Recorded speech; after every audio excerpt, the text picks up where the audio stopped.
팀원들이 원하고 있는 것은 아는데 한 명 한 명 모두 직접 코칭해주기가 좀 힘듭니다. 혹시 좋은 방법이 없을까요? 코칭이라고 하는 것은 상대방이 생각이 있어야 코칭하는 사람이 실행을 할 수가 있습니다. 그래서 팀원들이 좀 많을 때 팀원들 한 사람 한 사람을 코칭하기가 상당히 힘들다라고 생각하는 팀장이나 리더들이 굉장히 많죠. 그래서 코칭을 잘하기 위해서는 팀원들로 하여금 어떠한 기준에 대해서 먼저 팀원들의 생각을 하게 하고 그 생각에 대해서 팀장이 들어보는 방법이 좋은 방법 중에 하나입니다. 그래서 팀원들을 우리가 코칭을 할 때는 1대1 코칭 방법도 있지만 주제별로 그룹 코칭 방법도 있습니다. 그래서 같은 주제나 같은 이슈를 가지고 코칭을 해야 될 때는 같은 이슈를 가지고 있는 사람들을 3, 4명씩 묶어서 그룹 코칭을 해도 큰 문제가 없죠. 그리고 공통의 목표를 달성하기 위한 각자의 방법을 코칭할 때는 구성원들 한 사람 한 사람의 생각을 다 모아서 전체 팀원들을 한꺼번에 코칭하는 것도 하나의 방법입니다. 그래서 코칭 그러면은 무조건 하고 1대1 코칭만 생각할 것이 아니라 1대1 코칭도 물론 중요하죠. 하지만 같은 주제를 갖다 가지고 있다면 그룹 코칭이나 아니면은 전체적으로 팀 단위로 코칭하는 것들도 제가 볼 때는 좋은 방법 중에 하나인데, 어쨌든 간에 코칭을 하기 위해서는 팀장이 해법을 주는 것이 코칭을 아니라 팀원들 스스로가 자기가 생각하는 해법을 먼저 생각을 해놓고 그 해법에 대해서 팀장이 왜 그렇게 생각하는지 근거에 대해서 기준을 질문하고 그 과정 속에서 팀원들 스스로가 자신이 생각하는 해법을 깨닫게 만드는 것이 코칭의 원리입니다. 그래서 상대방의 생각이 미리 전제가 되지 않는 상태에서 뭐 그룹 코칭을 하든 1대1 코칭을 하든 전체적인 코칭을 하든 큰 의미가 없다는 것입니다. 팀원들에게 제대로 성과 코칭할 수 있는 능력과 역량을 갖추기 위해서 팀장 스스로 어떤 준비가 되어 있어야 할까요, 박사님? 흔히들 팀장들이 보면은 본인은 팀원들보다도 경험도 많고 직책도 위기 때문에 본인들은 코칭을 다 할 수 있다고 착각하는 경우들이 굉장히 많습니다.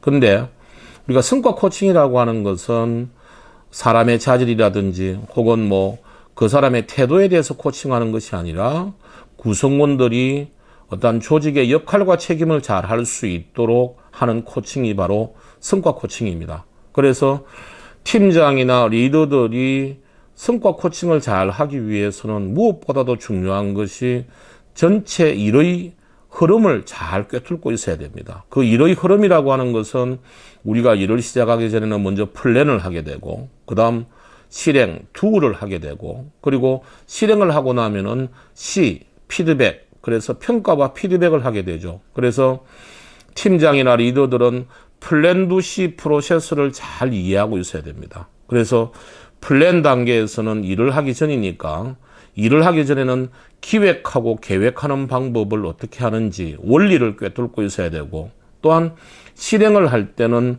분기 단위의 성과 목표나 연간 단위의 성과 목표를 월간 단위나 주간 단위로 캐스케이딩을 해서 목표를 잘게 나누는 방법이라든지 혹은 협업을 하는 방법에 대해서도 잘 알고 있어야 됩니다. 그리고 최종 성과나 혹은 중간 성과에 대해서 평가하고 피드백하는, 즉 개선 과제나 만회 대책을 수립해서 피드백하는 이러한 방법들을 갖다가 다 꿰뚫고 있어야 되는 것이죠.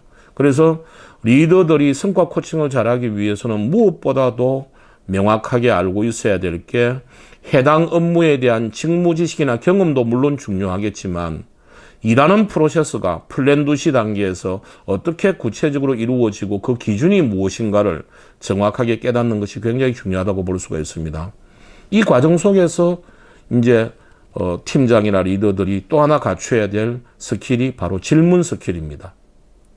코칭이라고 하는 것은 상대방의 생각이 왜 그렇게 형성이 되었는지를 물어주는 겁니다. 그래서 질문을 당한 팀원들 같은 경우에는 그 질문을 통해서 자기 스스로가 생각하고 있는 바가 맞는지를 스스로 깨닫게 되는 과정인 것이죠. 그래서 팀장이나 리더들은 질문 스킬이 굉장히 중요합니다. 그리고 질문을 갖다가 하게 되면은 상대방의 말을 들어줘야 되죠. 그게 우리가 보통 경청 그렇게 이야기를 합니다. 그래서 이 코칭을 잘하기 위해서는 질문하고 그리고 경청하는 스킬들이 굉장히 중요한 스킬이라고 볼 수 있죠. 그래서 뭐 다른 여러 가지 필요한 조건들도 많이 있겠습니다만 일하는 프로세스인 플랜두시에 대한 프로세스와 그리고 질문하고 경청하는 스킬만 잘 갖추고 있어도 성과 코칭을 하기 위한 리더들의 역량은 어느 정도 확보되어 있다 이렇게 볼 수가 있겠습니다.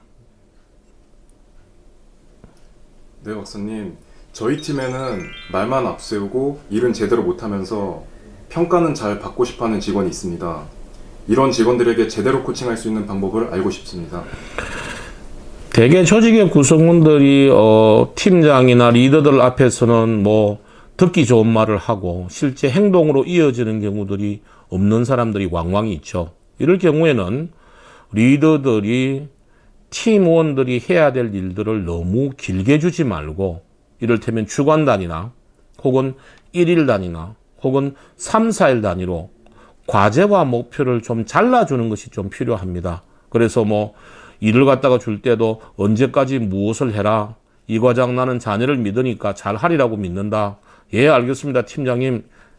좋은 결과 나오도록 하겠습니다. 이렇게 말로 주고를 받을 것이 아니라 일단 일을 갖다가 시킬 때는 무엇을 언제까지 해야 된다라고 업무 지시를 하는 것도 중요하지만 이 업무가 완료가 되었을 때 기대하는 결과물이 어떻게 돼야 되겠는지 그리고 그 기대하는 결과물을 어떤 방법으로 실행하겠는지를 실행할 사람에게 먼저 고민해 보게 하고 그러한 내용들을 사전에 듣고 팀장들이 그 내용에 대해서 코칭해 주는 것이 중요하죠. 그래서 말로만 할 게 아니라 기간을 잘게 나누어서 구체적인 과제와 목표를 부여하고 그 과제와 목표를 실행하기 위한 방법들까지를 충분히 생각을 하게 해서 기록하게 하고 그것을 들어보고 실행으로 옮기게 하는 것들이 굉장히 중요한 것 같습니다. 그래서 무조건 하고 저 친구는 잘할 것 같으니까 따로 뭐 간섭하지 않고 맡겨놔도 잘하겠다. 그래서 그냥 언제까지 무엇을 해라 라고 하는 것은 본인한테도 그리고 리더한테도 그다지 좋은 방법은 아닌 것 같습니다.